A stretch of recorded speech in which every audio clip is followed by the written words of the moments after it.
Welcome to yet another insightful and exciting episode of In Conversation. My name is Bongani Ngube, and today I'm going to be engaging with Professor Tankiso Moloi. Professor, welcome to the show.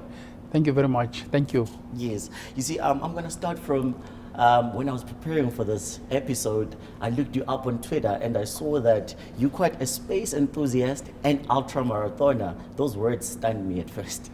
Yes, that's interesting, isn't it? So you think of ultra marathon running on the road, then you think of space. So in between our world, what we call the blue marble, and the darkness, etc. So yes, indeed, I am, the space enthusiast. Whatever that's happening on space, it just tend to tick me. Yes. It makes me happy. The advancement, the things that we've done on space, they make me happy. Then ultra marathon. So as you know, so there is a marathon, there is an ultra marathon. So your 42.2 kilometers would be your standard marathon. Then anything beyond 42 becomes the ultra marathon.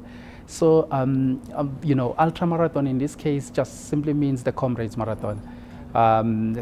For me, it's for the purposes of discipline. So when the body is tired, around 70 kilometers or so, then you feel like you can't move. That voice, one is saying, you hurting, you hurting, you hurting. The other one says, 21 kilometers to go, 21 kilometers. So you're battling between these two voices, and then the man that you'll see at the finishing line and the man that you'll be after the finishing line, you'll like that. That's the reason why I do ultra marathons. Wow. So that resilience for me and the battle that you have actually stuns me. Would you say it's the same resilience that has made you to attain so many accolades? You're a professor, you're a chair of 4IR initiatives. You hold a lot of positions in the academic space as well. Yeah, so everything so then is, let's say, linked to hard work. Maybe so then you call it resilience. So it's hard work. And then again, so time and again, looking into the future. So then what would the future require? Hence the 4IR. And most people ask me, 4IR in accounting, these things don't make sense, etc. So then you have to look into the future. You have to project the future and then say, what does 4IR mean for our profession? So what does 4IR mean for accountants? So yes, hard work, lifelong learning, etc., etc. So those are important things. Yes. And the future is certainly where we are going. Starting with accounting, though, I'm also starstruck with accounting. So as a professor of accountancy at UJ, we know that it is one of the most sought after qualifications. What makes it the reason? What's the reasoning around that? Why is it important, accounting? So first and foremost, I was looking at the statistics. In South Africa, you have 4 accounting bodies, or well, maybe 5. So then you have the South African Institute of Chartered Accountants. It has 45,000 members, give or take. Then you have the South African Institute of Professional Accountants, so it has about 15,000 members. Then you have the Chartered Institute of Management Accountants, so which is a UK accounting body but operating in South Africa. Then it says it has about 3,000 to 6,000 members. And then you have the Association of Certified Chartered Accountants. So we're not sure the number of members that it has. Then you have the new body that just came through. It's referred to as the South African Institute of Business Accountants. So you're looking at 6,000. So, but when you add all these numbers, they give you less than 80,000 accountants. So you think about a population of almost 65 million, and then you think about the budget that will probably, it has exceeded 2 trillion. So then 80,000, of course, when you think about the budget, so you then think about macro accountants, which is economists in this case.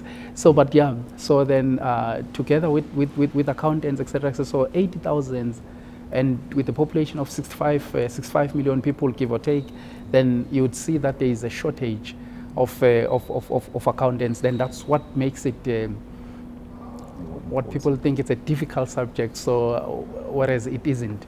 And that literally takes me to the next question that I was having, because there's a general stereotype to say that accounting is more of a boring subject. Have you heard that before? I've heard that before. That's why when I was in the School of Accountants, in the Department of Accountants, so then we had a saying that says, who says accountants are boring? WAAS, who says accountants are boring? So of course, so I've had that stereotype. In my previous employments, in national government, in mining and in banking. So they used to call accountants bin counters. So then you guys are just here to bin count. But when you think of accountants, so then they play an important role. So foresight and insight and then looking back. So then your financial accountants or your numbers that you see in the financial statements, they tell you how you've performed. So then your management accountants, they would forecast, they will budget, they will tell you, about the state in the future. So they would use these numbers to gain insight and tell you about the state of the organization in the future. So that's crucial in the life now of an organization, in the life of a corporate.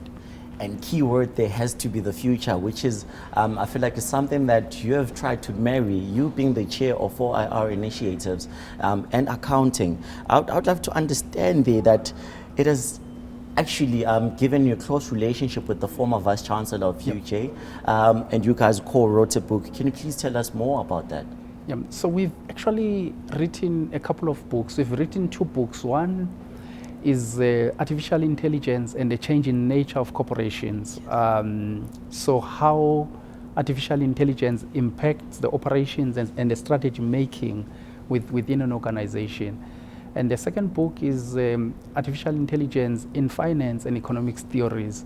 So we felt that it was important to do that book just so that people that are studying economics and finance would see how those theories are impacted by AI. So whereas on the other side, so we looked at the changing nature of corporations. How are corporations changing because of AI, because of the foresight, insight, massive data that AI can be able to accommodate, and then prediction abilities, et cetera, which again is important for management accountants. The ability to forecast and predict, and for management, for your boards, et cetera, that becomes important.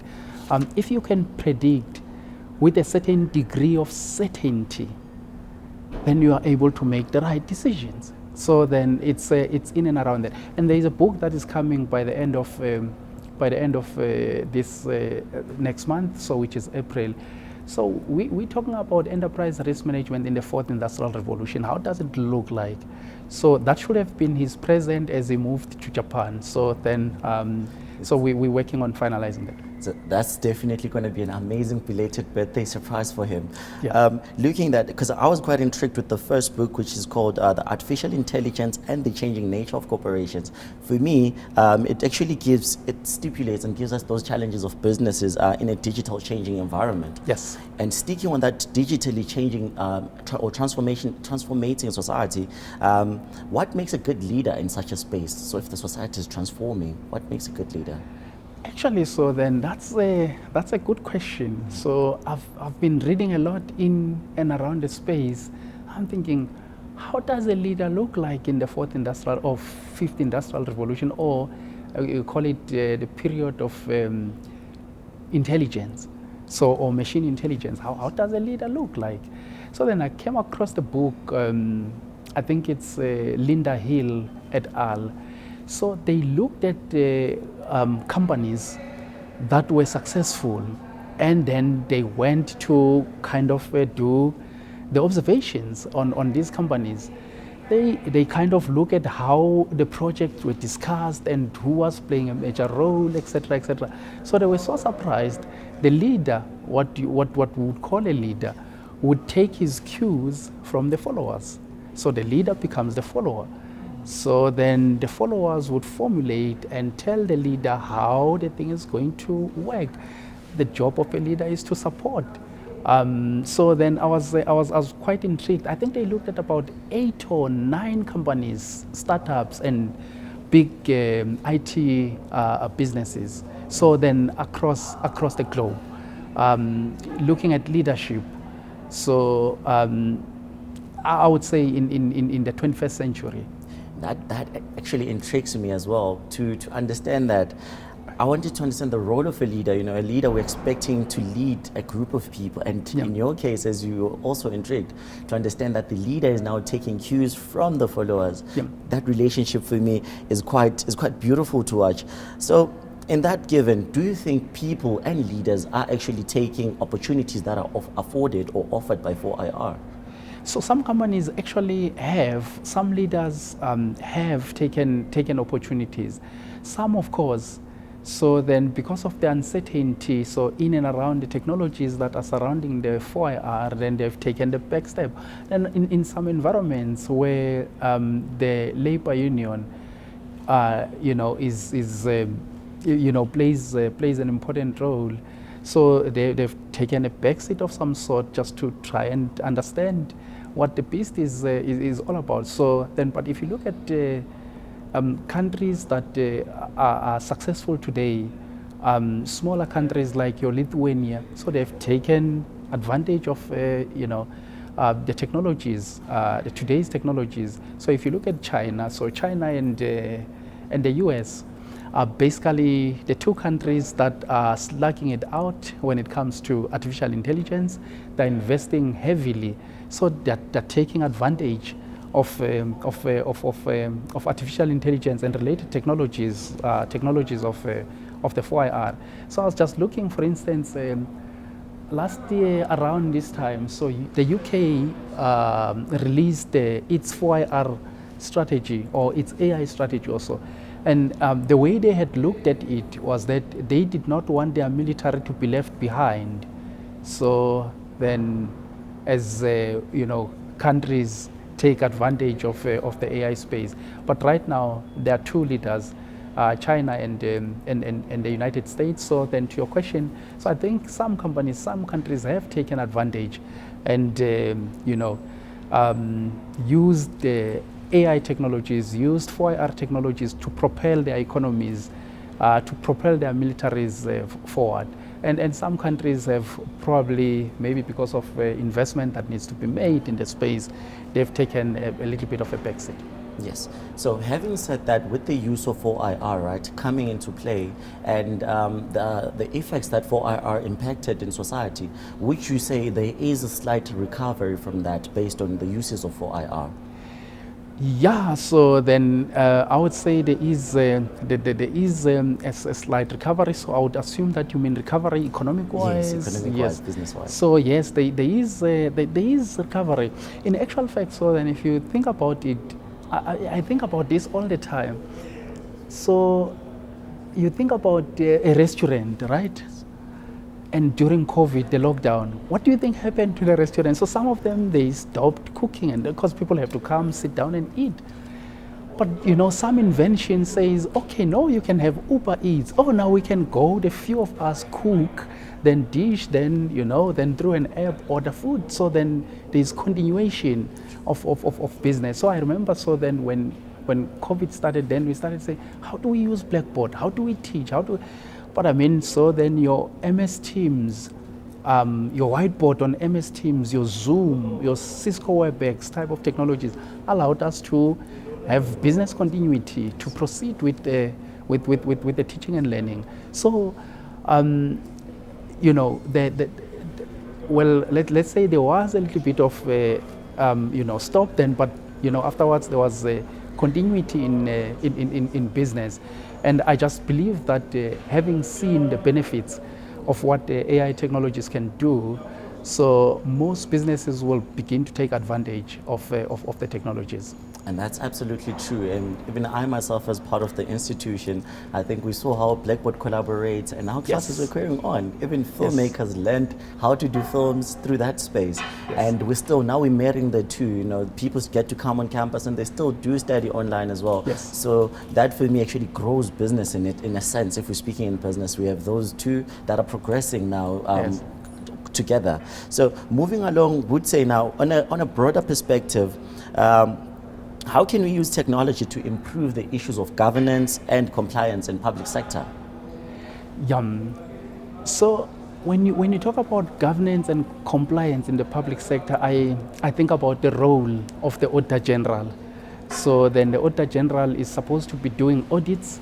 So then in municipalities and public entities and government departments, provincial and national, etc., etc. And you can understand the volume of work that needs to be done there. But beyond the volume of work, so I've learned that in some cases, the auditors would go to the offices.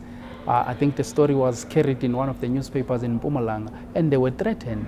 So then what's the role of technology in a space like the public sector? So now you can do, let's say, the remote audit.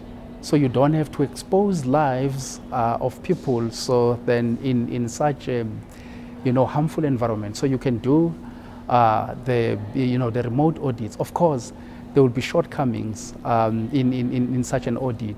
But as you train the machines, as you train, test them, etc., which is what we do with machine learning.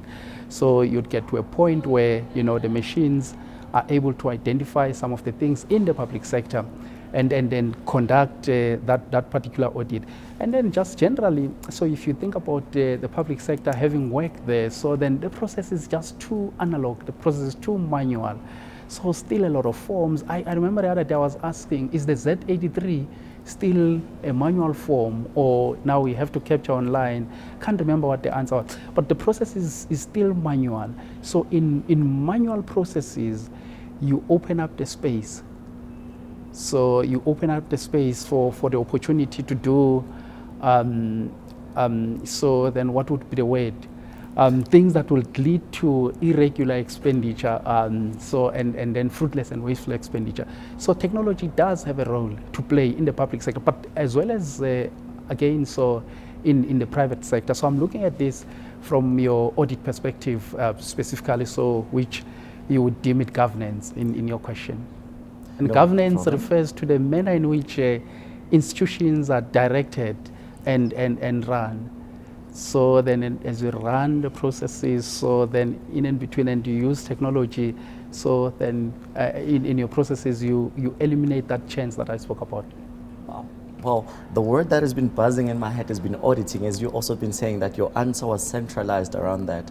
I would want to know I believe audits are also, accountants also conduct audits as well. So what would be your message to aspiring accountants entering the space which has been transformed by 4IR? So most accounting bodies that I've mentioned have already started to introduce 4IR technologies. So one of the technology that we use a lot, by the way, in auditing is called robotic process automation. So where we automate the processes, then you don't have, as an auditor, have to go to each process, try to figure out what happened. So we use robotic process automation. So and other technologies. So I think, for instance, in taxation, they're starting to use the natural language processing. So then to process some of the tax information that would be textual in nature. So what I would say to future accountants is that the qualification that we provide you, so would have some elements of the 4IR technologies, but will contain the core elements of accounting, which is your financial management. So then your financial reporting, your taxation, as well as your auditing, but it now contains it begins to contain some things like data science, how to use data science in auditing, in accounting, how to use the R, how to use Python. So how do you do EDA? How do you EDA on Python? So if you are an accountant, to begin to look for trends, etc., etc. So we're beginning to introduce that in accounting. So and accounting bodies are also beginning to introduce that as part of the CPD's continued development practices. Well, you couldn't have said it better, Professor. To the UJ viewers at large, what would be your message to them, given the conditions that we, and it's a new dawn for the institution, of course, continuing with where the visions of the previous leaders were. What is your message to them? Look, I think they must just look forward for what the Vice Chancellor was talking about. I'm also looking forward to the digital twin, UJ having its twin digitally. So I think that will open a lot of opportunities, and then they must also be on the lookout for more projects that have been announced. Thank you so much, Professor, for it's my pleasure. Coming through. Well, there you've had it, viewers. We say here, one conversation at a time, and we are always pleased to learn and be educated by our guests. With that being said, see you on the next show. The University of Johannesburg, the future reimagined.